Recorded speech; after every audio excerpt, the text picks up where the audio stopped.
Benjamin jouait à cache-cache avec ses amis partout dans le village. Ils y jouaient aussi dans les champs et dans la forêt. Mais aujourd'hui, Benjamin voulait aller plus loin. Il voulait essayer un nouveau terrain de jeu.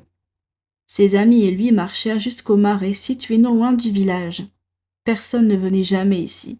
Cet endroit était maudit et effrayant, malgré le calme qui y régnait. Les adultes interdisaient formellement aux enfants d'y aller, et surtout de s'approcher de l'eau, à cause de Marie Groët.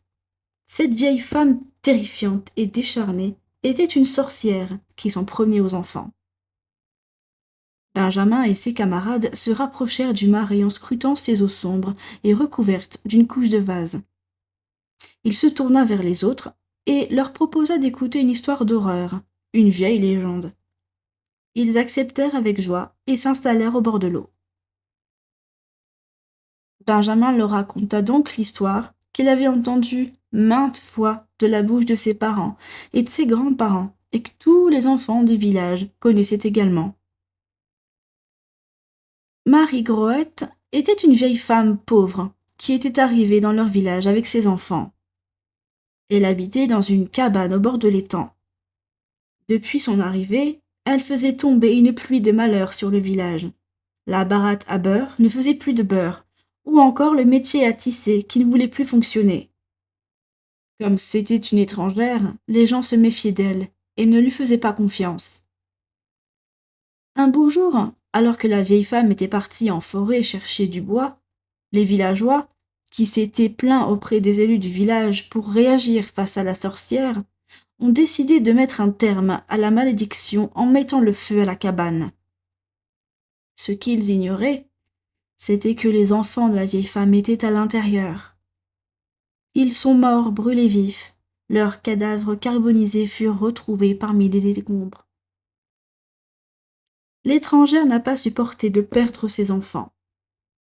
Elle s'est dirigée vers le marais avec une corde, se l'est passée autour du cou, et s'est lesté les pieds avec une grosse pierre pour être sûre de ne pas remonter à la surface et que son cadavre reste prisonnier à jamais du marais. Elle jura de se venger et de capturer avec son grouet les enfants méchants et tous ceux qui s'approcheraient trop près de son tombeau obscur et recouvert de vases. Les enfants avaient des yeux brillants d'excitation. Ils en raffolaient de ces légendes faites pour effrayer les enfants. Parce que, pour eux, ce n'était que ça, de vieilles histoires qui se transmettaient de génération en génération, pour forcer les gamins à bien se tenir. Ils étaient loin de se douter qu'ils étaient épiés depuis de longues minutes par quelqu'un qui ne leur voulait pas du bien.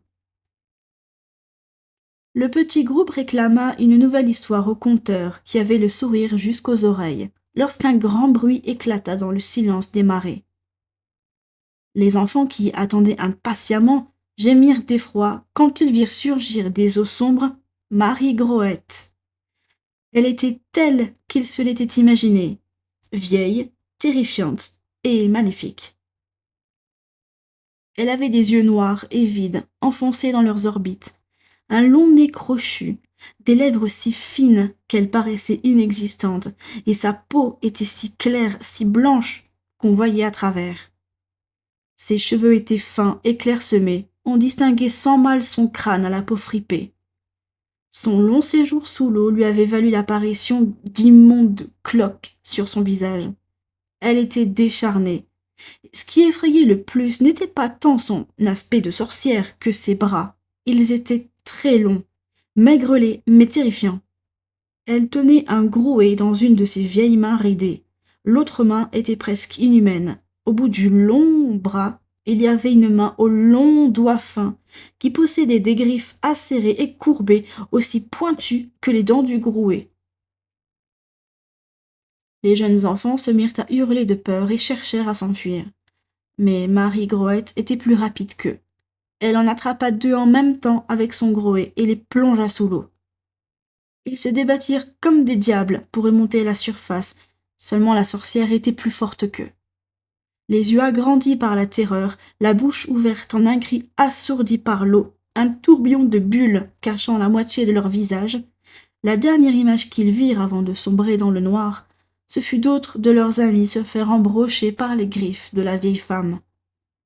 Sur la terre ferme, Benjamin, qui avait fait revivre la légende de la sorcière des marais, vit tous ses amis se faire emporter par la mort.